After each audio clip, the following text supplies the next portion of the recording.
ஆண்டவராக இயேசு கிறிஸ்துவின் நாமத்தினாலே மீண்டும் இந்த சண்டே ஸ்பெஷல் வழியாக உங்களை சந்திப்பதில் மிகுந்த சந்தோஷம். இன்றைக்கி நம்ம எதுலேருந்து பார்க்க போகிறோம்னா 1 கொரிந்தியர் 12ஆம் அதிகாரம் 10வது வசனத்திலேருந்து பார்க்க போகிறோம். நான் அந்த வசனத்தை வாசிக்கிறேன். 1 கொரிந்தியர் 12:10. வேறு ஒருவனுக்கு அற்புதங்களை செய்யும் சக்தியும், வேறு ஒருவனுக்கு தீர்க்க தரிசனம் உரைத்தலும், வேறு ஒருவனுக்கு ஆவிகளை பகுத்தறிதலும், வேறொருவனுக்கு பற்பல பாஷைகளை பேசுதலும், வேறு ஒருவனுக்கு பாஷைகளை வியாக்கானம் பண்ணுதலும் அளிக்கப்படுகிறது. இந்த வசனத்தில் தான் நாம் இன்றைக்கி கொஞ்சம் நேரம் வசனத்தை தியானிக்க போகிறோம். நாம் கண்களை மூடுவோம். சர்வ வல்லமை உள்ள எங்கள் தகப்பனே, இந்த அருமையான நேரத்திற்காக உமக்கு ஸ்தோத்திரம். வேத வாக்கியங்களை அறிந்து கொள்ளும்படி எங்கள் இருதயங்களை திறந்தருளுங்கப்பா. நீங்கள் பேசுங்க, நீங்கள் இடைப்படுங்க. உங்களுடைய வார்த்தைகள் எங்கள் மத்தியில் கடந்து வரட்டும். நீர் மாத்திரம் மகிமைப்படுவீராக. ஆண்டவரே, இது அநேகருக்கு பிரயோஜனமாக இருக்க கர்த்தர் கிருபை பாராட்டும். எங்கள் ஆண்டவர் இயேசுவின் நாமத்தில் பிதாவே, ஆமென். 1 கொரிந்தியர் 12:10 சொல்கிறது. அதில் முக்கியமாக ஒரு வரத்தை குறித்து நான் உங்களோடு கூட பேச விரும்புகிறேன். என்ன அப்படின்னு கேட்டிங்கன்னா, 10வது வசனத்தில் வேறு ஒருவனுக்கு அந்த ஆவிகளை பகுத்தறிதலும் அப்படின்னு இருக்குது. குறிப்பாக வரங்களை குறித்து நாம் பார்க்கும்போது, இந்த வரங்கள் எதற்காக அப்படின்னு நம்ம பார்க்கணும். குறிப்பாக வரங்கள் இதில் 9 வரங்கள் இருக்குது. அந்த 9 வரத்தை 3 பகுதிகளாக பிரிக்கலாம். சரிங்களா? ஒன்று பேசுகிற வரம் அப்படின்னு ஒன்று குறிக்கலாம். ஒன்று அற்புதங்களை செய்கிற வரம் அப்படின்னு குறிக்கலாம். இன்னொன்று ஞானத்தை அறிவை உணர்த்துகிறதான வசன வரங்கள் அப்படின்னு நம்ம குறிக்க முடியும். அதில் தீர்க்க தரிசனம், வியாக்கானம் இதெல்லாம் தனியாக, அது 3 தனியாக வரும். இந்த மாதிரி 3 வகையாக நம்ம பிரிக்க முடியும். இதை பற்றி நம்ம நிறைய செய்திகளும் கொடுத்துருக்குறோம். குறிப்பாக நம்ம இன்றைக்கி எதை பற்றி பார்க்க போகிறோம்னா, இந்த கடைசி காலத்தில் தேவைப்படுகிற ஒரு வரம், அதுதான் ஆவிகளை பகுத்தறிதல். குறிப்பாக பவுல் சொல்லும்போது தீர்க்க தரிசன வரத்தை நாட சொல்கிறார். கண்டிப்பாக தேவை. ஏன்னா தீர்க்க தரிசனம் இல்லாத இடத்தில் சபை கெட்டு போகும், அது உண்மை. ஆனால் வரத்தில் மிக முக்கியமாக இப்போ தேவைப்படுகிற மிக முக்கியமான வரம் என்ன அப்படின்னு பார்த்தீங்கன்னா, இந்த ஆவிகளை பகுத்தறிதல் வரம் கண்டிப்பாக தேவைப்படுது. இன்றைக்கி நிறைய பேர் இடத்துல நம்ம கேட்குறது, நாங்கள் தெரியாதனமாக இந்த உபதேசத்தில் விழுந்துட்டோம், நாங்கள் இவரை தெரியாமல் இவரை ஊழியக்காரராக ஏற்றுக்கொண்டோம், தெரியாமல் அந்த சபைக்கு நாங்கள் போயிட்டோம், சரியாமல் இந்த தீர்க்க தரிசனத்தை நாங்கள் ஏற்றுக்கொண்டோம், கடைசியில் பார்த்தா அது கள்ள தீர்க்க தரிசனமாக இருக்குது, அந்த சபையில் எங்களுக்கு வசனம் கிடைக்கல, இப்போ நாங்கள் வீட்டுக்கு எங்களை ஏற்றுக்கொண்ட அந்த ஊழியக்காரரை பார்க்குறோம், அவர் கள்ள போதகராக இருக்கிறாரு. அது மாத்திரமல்ல, ஏமாந்தவர்கள் நிறையா இருக்கிறாங்க. இப்போ இவங்களுக்கு எல்லாருக்குமே ஒரே ஒரு பிரச்சனை தான் இருக்குது. என்ன பிரச்சனை இருக்குது? இவங்க யாருமே கெட்டவங்க கிடையாது. இவங்க யாருமே ஒரு சில விஷயங்களை அறியாதவர்கள், அவ்வளோதான். அறியாமல் ஏமாந்தவங்க தான் இவங்க எல்லாரும். என்னத்தை அறியாமல் ஏமாந்தாங்க அப்படின்னா, வந்திருக்கிறவர் யார் அப்படின்னு தெரில, வருகிற உபதேசம் என்ன, சொல்லப்படுகிற தீர்க்க தரிசனம் என்ன, இதை பற்றியெல்லாம் அவங்களுக்கு புரிஞ்சிக்கக்கூடிய அளவுக்கு இல்லை. நம்ம வேணால் இதுக்கு ஒரு சால்ஜாப் சொல்லிக்கலாம். என்ன சொல்லிக்கலாம் அப்படின்னா, ஐயோ அவங்களே ஆவியில் வளரல, அவங்க சாதாரணமாக கிறிஸ்தவங்களாக இருக்கிறாங்க, சபைக்கு போயிட்டுருக்கிறாங்க, அவங்ககிட்ட நம்ம இதெல்லாம் எப்படி எதிர்பார்க்க முடியும்? இந்த மாதிரி ஊழியக்காரங்க தான் ஏமாத்துறாங்க. உண்மை, ஊழியக்காரர்கள் ஏமாற்றுகிறார்கள், அல்லது விசுவாசிகள் ஏமாற்றுகிறார்கள், சக ஆவிக்குரியவர்கள் ஏமாற்றுகிறார்கள். இதெல்லாம் ஒரு பக்கம் இருக்கட்டும், இது எல்லா காலத்திலும் இருக்குது. அதாவது நீங்கள் கமாலியல் சொல்லும்போது அப்போஸ்தலர் நடவடிக்கையில் சொல்கிறாரு, அந்த காலத்திலேயே ஒருவன் எழும்பி உபதேசத்தில் அநேகரை ஏமாற்றினான் என்று சொல்லப்படுகிறது. அது மட்டும் இல்லை, எபேசு சபைக்கும் சர்தை சபைக்கெல்லாம் சொல்லும்போது ஆவியானவர் சொல்கிற வசனம் என்ன ரொம்ப முக்கியமாக நீங்கள் கவனிச்சு பாருங்கள். அவங்க உபதேசத்தில் விழுந்து போனாங்க, நீ இந்த உபதேசத்தில் விழாமல் இருக்கிற அந்த உபதேச பிரச்சனை அந்த காலத்துலேருந்து இருக்குது. ஸோ இதெல்லாம் நம்ம புரிஞ்சு கொள்ளணும். இன்னொரு இடத்துல சொல்கிறார், அப்போஸ்தலர் என்று சொல்லியும் அப்போஸ்தலர் அல்லாதவர்களை சோதித்து கண்டறிந்ததை. அப்போது அப்போஸ்தலன் சொல்லிக்கிட்டு அப்போஸ்தலர் அல்லாதவங்க வந்திருக்கிறாங்க. இன்னொரு இடத்துல சொல்கிறார், யூதர் என்று சொல்லியும் யூதர் அல்லாத சாத்தானுடைய கூட்டம். ஸோ எல்லா காலத்திலும் இந்த மாதிரி ஆட்கள் இருக்கத்தான் செய்கிறாங்க, எல்லா காலத்திலும் இது நடக்க தான் செய்யுது. அப்படின்னா நாம் எப்படி இருக்கணும்? இதுதான் முக்கியம். பொதுவாகவே நான் நம்புகிறது என்னென்னா, ஏமாற்றுக்கிறவர்கள் இருக்கிற வரைக்கும் ஏமாற்றுகிறவர்கள் இருப்பார்கள். நீங்கள் ஏமாறாமல் நீங்கள் ரொம்ப கேர்ஃபுல்லாக ஆயிட்டீங்கன்னா ஏமாத்துறவன் இருக்க போகிறதே கிடையாது, அவ்வளோதான். நாம் ஏமாறுகிறவர்களாக இருக்கிறோமா?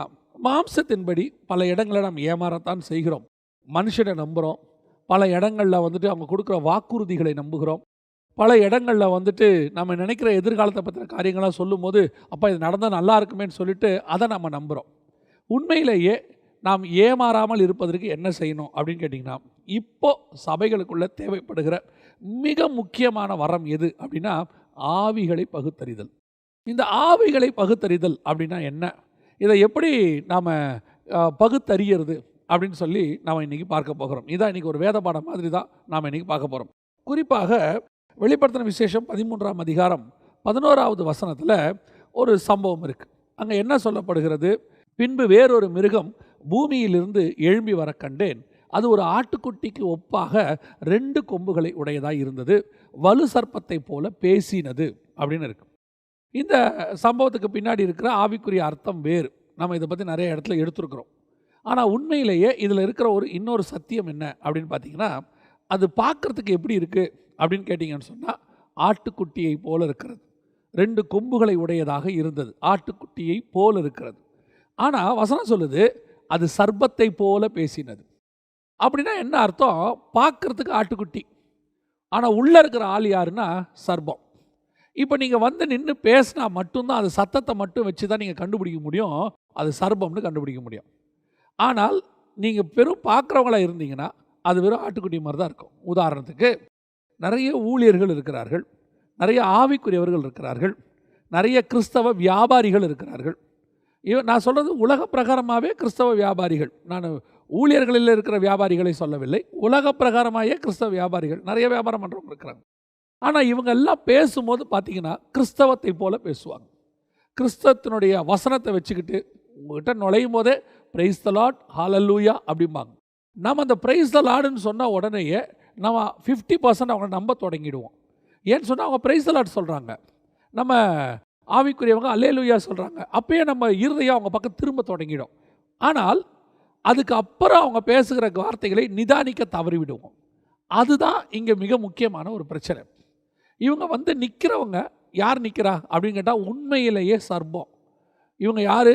இவங்க வந்து பட்சிக்கிறவங்க, இவங்க வந்துட்டு ரொம்ப ஆபத்தானவங்க. ஆனால் வெளியே பார்க்குறதுக்கு கிறிஸ்தவத்தை போல, கிறிஸ்தவர்களை போல இருப்பாங்க.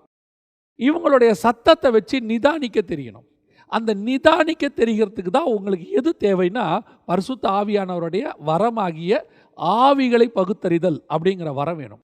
இந்த வரம் உங்களுக்குள்ளே இருந்தால் மட்டும்தான் வந்து நிற்கிறது சர்ப்பமா, வந்து நிற்கிறது ஆட்டுக்குட்டியா அப்படின்னு உங்களுக்கு தெரியும்.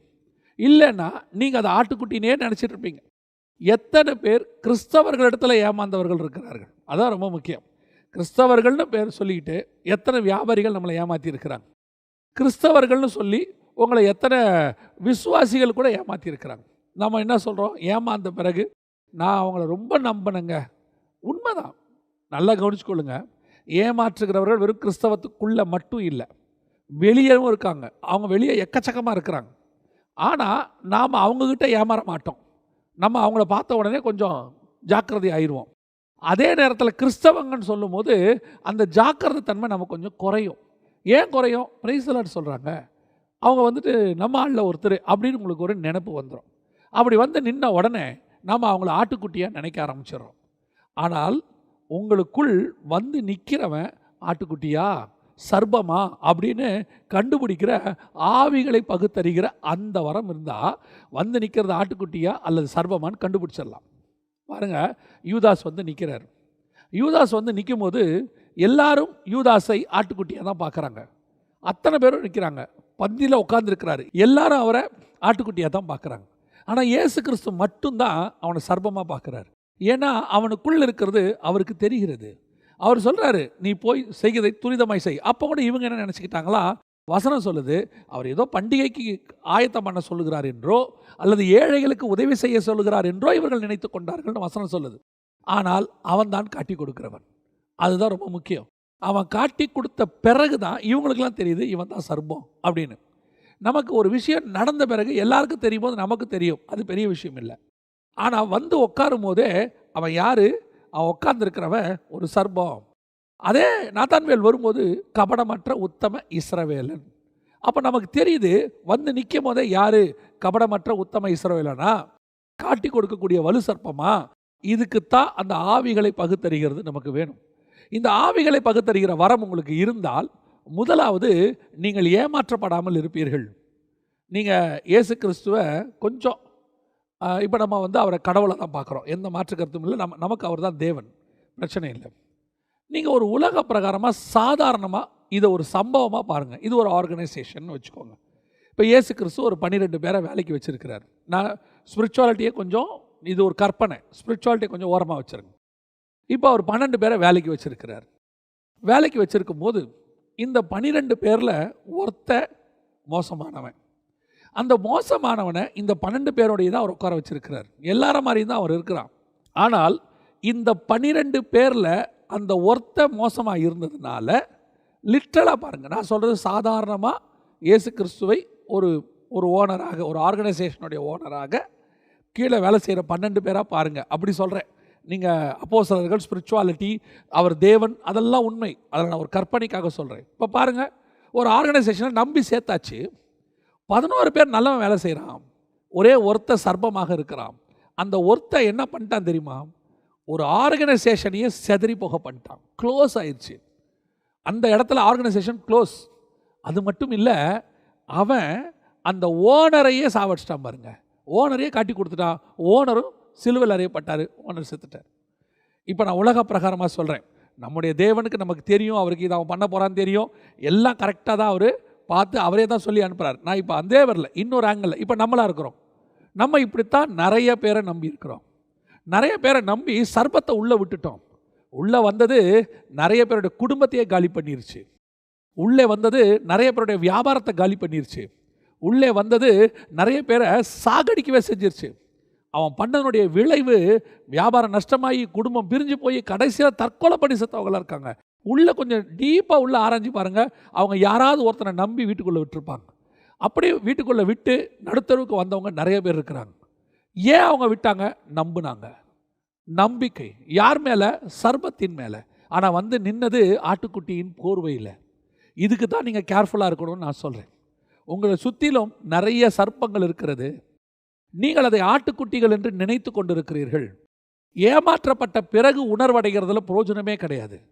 அதுக்கப்புறம் நீங்கள் ஏமாந்து எல்லாம் போன பிறகு கர்த்தர் பார்த்து கொள்வார். அதில் எந்த மாற்று கருத்தும் இல்லை. தப்பு செஞ்சவனுக்கு நியாய தீர்ப்பு கொடுப்பாரு. அப்படி நீங்கள் ஏமாற்றப்பட்டவர்களுக்கு கர்த்தர் கிருபை உள்ளவராக இருக்கிறாரு. தாழ்த்தப்பட்டவனுக்கு அல்லது ஏமாற்றப்பட்டவனுக்கு, எளியவனுக்கு, அதெல்லாம் எந்த மாற்று கருத்தும் இல்லை.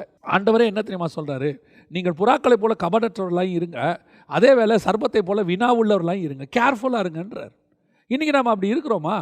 எல்லாரையும் நம்பி நம்பி நம்பி ஒரு தடவைக்கு 2 தடவை 2 தடவைக்கு ஒருத்தர் என்கிட்ட சொன்னார், நான் 3 தடவை வெளிநாட்டுக்கு போகிறதுக்கு ஏஜென்ட்டுக்கிட்ட பணம் கொடுத்து ஏமாந்துட்டேன்.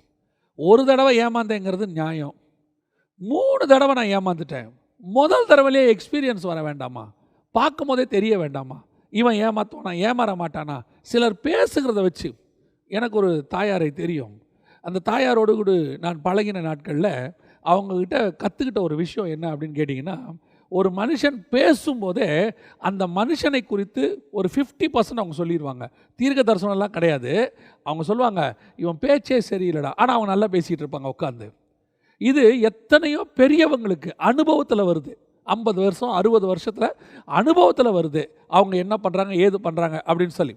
சமீபத்தில் கூட ஒரு அரசியல் தலைவரை குறித்து கேள்விப்பட்டேன். ஒரு சம்பவம் நடந்துச்சு. அந்த சம்பவத்தை பற்றி சொல்லும்போது, இந்நேரம் அவர் மட்டும் இருந்திருந்தார்னா இதை வேறு மாதிரி ஹேண்டில் பண்ணியிருப்பார். காரணம், அவருக்கு இருக்கிற அனுபவமே வேறுனாங்க. இது அனுபவத்தில் வருவது. அந்த பார்த்த உடனே ஒருத்தர் நல்லா பேசுவான், இல்லை இவங்ககிட்ட ப்ராப்ளம் இருக்குது. அவன் வார்த்தைகளை வச்சே கண்டுபிடிப்பாங்க. ஒரு சிலர் பார்வைகளை வச்சு கண்டுபிடிப்பாங்க. ஒரு சிலர் அவனுடைய ஆக்டிவிட்டீஸை வச்சு கண்டுபிடிப்பாங்க. ஆனால் உள்ளுக்குள் இருக்கிறது சர்ப்பமானு கண்டுபிடிக்கணும்னா உனக்குள் இந்த வரம் கண்டிப்பாக அவசியம். கர்த்தர்கிட்ட கேளுங்க, ஆண்டவரே எனக்கு இந்த வரத்தை கட்டளையிடுங்க. ஏன்னா இங்கே இருக்குது, அவனுக்கு பகிர்ந்து அளிக்கிறார்னு இருக்கு. இது உங்கள் வாழ்க்கையின் நன்மைக்காக கேளுங்க, இது உங்களுக்காக கேளுங்க, அநேகருக்கு பிரயோஜனமாக கேளுங்க. சபையில் இப்படிப்பட்டதான சர்ப்பத்தை நீங்கள் விட்டுட்டீங்கன்னா என்ன ஆகும்? ஒவ்வொரு ஊழியக்காரனுக்கும் இந்த வரம் அவசியம். இந்த கடைசி காலத்தில் நிறைய ஊழியக்காரங்களை பொறுத்த வரைக்கும் இன்னசென்ட்டாக இருக்கிறார்கள். நான் பார்த்த ஒரு சில ஊழியர்களை பார்க்கிறேன். இன்னசென்ஸ் என்ன? இன்னசென்ட் யார் எந்த எதை சொன்னாலும் நம்பக்கூடியதான ஒரு சுபாவம். நம்பி அது இடம் வாங்குறதுலையாக இருக்கட்டும், ஒரு இன்ஸ்ட்ருமெண்ட்ஸ் வாங்குறதுலையாக இருக்கட்டும், அல்லது வேறு ஏதோ ஒன்றில் கொண்டு போயிட்டு பணத்தை கொடுக்கறதுலையாக இருக்கட்டும், அவங்க சொன்னாங்கன்னா உடனே நம்பி கொடுத்துட்டு அவங்க ஏமாற்றப்படுறாங்க. ஏமாற்றப்பட்ட பிறகு புலம்புறது, இவங்க இப்படி ஏமாற்றுவாங்க நான் எதிர்பார்க்கவே இல்லை, நான் ரொம்ப நம்பினேன். அவங்க கூட பார்க்குறதுக்கு ஊழியக்காரங்க மாதிரி தான் இருந்தாங்க, கிறிஸ்தவங்க. எஸ், ஏன் அவனை பார்த்தோட உனக்கு தெரியல? அவன் ஏமாத்துகிறவன் உனக்கு பார்த்தோன்னே ஏன் தெரியலனா, உங்ககிட்ட மிஸ் ஆகிறது என்னது? அந்த வரம். அந்த வரத்தை கேளுங்க. நீங்கள் அந்த வரத்தை கேட்டு பாருங்கள். நீங்கள் உட்காந்து அந்த ஆள்கிட்ட பேசும்போதே ஆவியானவர் உணர்த்துவார். ஆவியானவர் உணர்த்துறதுக்கு பல வழி இருக்குது. இப்போவும் சொல்கிறேன், எனக்கு ஆண்டவர் சொல்கிறத சொல்வேன். சிலரோடு உட்காந்து பேசும்போது ஆண்டவர் ஒரு விதமான எரிச்சலை உண்டாக்குவார். அவங்களோட உட்காந்து பேசிட்டே இருக்கும்போது ஒரு இரிட்டேஷனாக இருக்கும், ஸ்பிரிட்டில் இரிட்டேஷனாக இருக்கும். இப்படி யோசிச்சிட்டே இருப்பேன், ஏன் இவங்க உட்காந்து இப்படி பேசிகிட்டு இருக்கிறாங்க. ஒரு சிலரோட பேசும்போது அழகாக ஆண்டவர் உணர்த்துவார். அவங்க வெறும் உலக பிரகாரமாக மட்டும் பேசிக்கிட்டு இருப்பாங்க. அவங்கக்கிட்ட ஸ்பிரிச்சுவாலிட்டிக்கு வேலையே இருக்காது. அவங்க பேசுகிறதெல்லாம் பணத்தை பற்றி, எதிர்காலத்தை பற்றி, எதை வாங்கலாம், எதை விற்கலாம், இதை பற்றி மட்டும் பேசுவாங்க. பேசிக்கிட்டே இருக்கும்போது ஆண்டவர் சொல்வார், அவங்ககிட்ட உட்காராத, நீ எந்திரிச்சு போ, உன் ஸ்பிரிச்சுவல் லைஃபுக்கு அவன் பாதிப்பை உண்டாக்குவான். ஒரு சிலர் மாம்சத்தை குறித்து அதே வேளையில் ஒரு சிலரோடு நீங்கள் பிரயாணம் பண்ணும்போது பார்த்தீங்கன்னா ஒன்லி ஸ்பிரிச்சுவாலிட்டி, ஆவிக்குரிய விதத்தை மட்டும் பேசுவாங்க. அவங்க பேசும்போது உங்கள் ஆவியில் ஒரு களி கூறுதல் இருக்கும். அவங்க பேசும்போது உங்கள் இருதயத்துக்குள்ள ஒரு சந்தோஷம் இருக்கும். அவங்க பேசும்போது ஒரு விதமான தேவனுடைய பிரசன்னம் உங்களை மூடும். உங்களை அறியாமலே நீங்கள் ஆவியில் சந்தோஷப்பட ஆரம்பிப்பீங்க. அதுதான் உங்களுக்குள்ள இருக்கிற ஆவியானவர் உணர்த்துகிறதான சுபாவங்கள். இதெல்லாம் உங்களுக்கு இருக்கும். ஏன் அவங்கள நீங்கள் சொல்கிறீங்களே, ஒரு சிலரை எனக்கு என்னமோ தெரிலங்க, அவங்கள பார்த்தாலே பிடிக்கல. சம்டைம்ஸ் ஆவியானவர் உணர்த்துவார் உங்களுக்கு. எல்லாரையும் உங்களுக்கு பிடிக்கலன்னா அது தப்பு, நான் அதை சொல்ல வரல. ஒரு சிலரை பார்க்கும்போது மாத்திரம் உங்களுக்குள்ள ஒரு ஸ்பிரிட்டில் ஒரு ஃபீல் வரும். அதான் ஆவியை பகுத்தறிகிற வரத்தை ஆண்டவர் கொடுத்திருக்கிறார். முதலாவதாக நீங்கள் புரிந்து கொள்ள வேண்டும், இந்த மாதிரி ஆட்டுக்குட்டியின் தோலை போர்த்தி கொண்டு சில சர்ப்பங்கள் வரும். இப்போ பாருங்கள், யோவான் ஸ்நானகனை பார்க்க எல்லாருமே வராங்க, ஞானஸ்நானம் எடுக்க வராங்க, நிறைய பேர் வராங்க. வரும்போது அத்தனை பேரையும் அவன் பார்த்துக்கிட்டே நிற்கிறான். எத்தனை பேர் எப்படி வரான் தெரியுமா? இவெல்லாம் சர்பத்தினுடைய சுபாவத்தோடு வரான். சரி, எடுத்து வச்சுப்போம், ஞானஸ்நானத்தை எடுத்து வச்சுப்போம், எதுக்கு இந்த மாதிரி பிரச்சனை வருதுங்கிறான், எதுக்கு இருந்தாலும் எடுத்து வச்சுப்போம், நாளைக்கு நல்லா ஆனாலும் சரி போன. இது விரியன் பாம்பு குட்டிகள். விரியன் பாம்பு குட்டின்னு அவன் தான் சொல்கிறான். அதே நேரத்தில் இயேசு கிறிஸ்து நடந்து வர்றார். இப்போ இயேசு கிறிஸ்து வரும்போது மாத்திரம் எப்படி அவனுக்கு உலகத்தின் பாவத்தை சுமந்து இருக்கிற தேவ ஆட்டுக்குட்டின்னு தெரியுது? இவ்வளோ பேரை பார்க்கும்போது சர்பத்தின் குட்டின்னு தெரிகிற அவனுக்கு அந்த இடத்துல ஒருத்தரை பார்க்கும்போது மட்டும் எப்படி அது ஆட்டுக்குட்டின்னு தெரியுது? இதுதான் ஆவிகளை பகுத்தறியுது. அங்கே வர்றவங்களுக்கு இயேசுக்கு ஒன்றும் பெரிய வித்தியாசம்லாம் கிடையாது. இயேசு ஒன்றும் எல்லாரை விட டிஃப்ரெண்ட்டாக வான தூதர்கள் சேனையோடு கூட 24 மூப்பர்கள் வணக்கமாய் விழுந்து 4 ஜீவன்கள் அவரை போற்றி பாட அவர் நடந்து வந்தாரா? அப்படிலாம் கிடையாது. Very casual. அத்தனை பேர் எப்படி வந்தானோ அப்படி தான் இயேசு வந்தார். இன்னும் சொல்ல போனால் நிறைய அதிகாரிகள் வரும்போது ரொம்ப படடமாக வந்திருப்பாங்க. பரிசேயர் சதுசேயர் வரும்போது வேறு மாதிரி வந்திருப்பாங்க. இவர் ரொம்ப கேஷுவலாக ஒரு சாதாரணமான மனுஷனாக வராரு. ஆனால் அவரை பார்த்தோன்னே ஆவியில் சொல்கிறான், இதோ உலகத்தின் பாவத்தை சுமந்து இருக்கிற தேவாட்டுக்குட்டி. இதுதான் ஆவியை பகுத்தறிகிற வரம். இது இப்போ கடைசி காலத்தில் சபைகளில் அவசியம் தேவைப்படுகிறது. ஊழியக்காரர்களுக்கு கண்டிப்பாக தேவைப்படுகிறது. இந்த ஊழியக்காரர்கள் கண்டிப்பாக இந்த வரத்தை கர்த்தர்கிட்ட கேளுங்க. ஏன்? சபையில் வரக்கூடிய ஆத்மாவாக இருக்கட்டும், வரக்கூடிய காணிக்கையாக இருக்கட்டும், இதெல்லாம் கர்த்தர் உங்களுக்கு கொடுக்கறது. இதெல்லாம் ஆண்டவர் விலையேற பெற்றதாக உனக்கு தரார். ஆத்மா அவருடைய ரத்தத்தால் சம்பாதிக்கப்பட்டது, உங்களை நம்பி தராரு. நீங்கள் சில பாம்பு குட்டியை உள்ளே ஏற்றிடுறீங்க, அது கொண்டு போயிடுது. நீங்கள் என்ன சொல்கிறீங்க? அவன் எடுத்துகிட்டு போயிட்டான், அவன் நம்பி விட்ட. ஏன் விட்டீங்க? உங்களுக்கு தெரியணும் வந்திருக்கிறது பாம்பு குட்டின்னு சொல்லி. நீங்கள் விட்டுட்டு அதுக்கப்புறம் ஆண்டவர்கிட்ட போய் முறையிடுறது வேறு விஷயம். ஆனால் நீங்கள் ஏமாந்ததுக்கு பார்த்தீங்களா, விட்டுட்டீங்க பார்த்தீங்களா, அதுக்கு நீங்கள் கணக்கு கொடுக்கணுமே. எப்படி அந்த ஆட்டுக்குட்டியை நீங்கள் அந்த சர்பத்தின் கையில் கொடுத்துருப்பீங்க? அப்போ நீங்கள் ஒரு ஊழியக்காரனையோ அல்லது யாரையோ வீட்டுக்குள்ளே ஏற்றும் போது you must be very careful. அதையும் தாண்டி உங்களுக்கு ஆண்டவருக்கு ஆஃபரிங் கொடுக்குறாரு, பணம் கொடுக்குறாரு. அது சபையில் ஒவ்வொருத்தரும் கொண்டு கொடுக்க வைக்கிறார் ஆண்டவர். விசுவாசிகள் அல்ல, விசுவாசிகளை ஏவி கொடுக்க வைக்கிறது பரலோகம். அப்படி பரலோகம் உங்களுக்கு கொடுக்குற பணத்தை அசால்ட்டாக நீங்கள் செலவு செய்யுங்க, நீங்கள் சாப்பிடுங்க, உங்கள் பிள்ளைகளுக்கு வாங்கி கொடுங்க. அதுக்கு தான் ஆண்டவர் கொடுக்குறாரு, வேறு எதுக்கும் கொடுக்கவே இல்லை. ஊழியத்துக்கு செலவு பண்ணுங்கள் இல்லைன்னு சொல்லலை. ஏமாறுவதற்கு கர்த்தர் கொடுக்கவே இல்லை. உங்களுக்கு கர்த்தர் கொடுக்குற காணிக்கையை நீங்கள் ஏமாறுவீர்களானால் நீங்கள் தான் அதற்கு பொறுப்பாளி. ஏன்? உனக்குள்ள அந்த வரம் இருக்கணும். ஆண்டவர் உனக்கு கஷ்டப்பட்டு அந்த பணத்தை கொடுத்துருக்கிறாரு. யாரையோ ஒருத்தனை ஏவி தான் கொண்டு அந்த பணத்தை கொடுத்துருக்கிறாரு. செலவு பண்ணுறதுக்கு முன்னாடி உங்ககிட்ட செலவு பண்ணுங்கள், திருப்பியும் சொல்கிறேன். ஆனால் யாருக்காவது இந்த மாதிரி ஒருத்தங்கிட்ட பணத்தை கொடுக்கும்போது, நான் இன்ஸ்ட்ருமெண்ட் வாங்க கொடுக்குறேன், இடம் வாங்க கொடுக்குறேன், சர்ச்சுக்கு தான் இடம் வாங்க கொடுக்குறோம், கொடுக்கும்போது ரொம்ப கேர்ஃபுல்லாக கொடுக்கணும். ஜெபம் பண்ணணும், இந்த ஆள்கிட்ட கொடுக்கலாமா, இந்த இடத்த வாங்கலாமா. அந்த இடத்த நீங்கள் வாங்குறதுக்கு முன்னாடி ஜெபம் பண்ணணும். அது பார்த்தா அப்புறம் பத்திரம் இல்லாத இடமாக இருக்கும். அப்புறம் இன்வெஸ்ட் பண்ண பிறகு அதுக்கு வேற ஒருத்தர் வருவான். அப்புறம் நீங்கள் என்ன சொல்லுவீங்க? நம்பி வாங்கினேங்க, அவங்க ஏமாற்றிட்டாங்க. ஏன்? உனக்குள்ள ஆவியை பக்கத்துலிக்கிற வரம் இல்லை. ஒரு பணத்தை இன்வெஸ்ட் பண்ணுறதுக்கு முன்னாடி யோசிக்கணும். ஏன்னா அதுவும் கஷ்டப்பட்டு தான் வருது. ஆத்மாவும் முக்கியம், உங்ககிட்ட கர்த்தர் கொடுத்துருக்கிற குடும்பம் முக்கியம், உங்ககிட்ட கொடுத்துருக்கிற பணம் முக்கியம். இது எல்லாத்தையும் பத்திரமாக கொண்டு போய் கணக்கு ஒப்புவிக்க வேண்டிய பொறுப்பு உங்ககிட்ட இருக்குது. நாம் ரொம்ப கேர்ஃபுல்லாக ஹேண்டில் பண்ணணும். இன்றைக்கி நம்மளை சுற்றிலும் நிறைய சர்பத்தின் குட்டிகள், விரியன் பாம்பு குட்டிகள் அலைஞ்சிக்கிட்டு இருக்குது. 1-2 தான் ஆட்டுக்குட்டி இருக்குது. அந்த 1-2 ஆட்டுக்குட்டியோடு கூட ஐக்கியத்தை வச்சுக்கிட்டு இந்த சர்பத்தின் குட்டியெல்லாம் அப்பாலே போ சாத்தானேன்னு சொல்கிறதுக்கு நீங்கள் முதல்ல அதை எது பாம்பு குட்டி எது ஆட்டுக்குட்டின்னு தெரியவர்களாக இருக்கணும். இது முதலாவதாக ஆவியை பகுத்தறியதுனால உங்களுக்கு கிடைக்கக்கூடிய பெனிஃபிட். ஊழியக்காரர்களுக்கு பர்டிகுலராக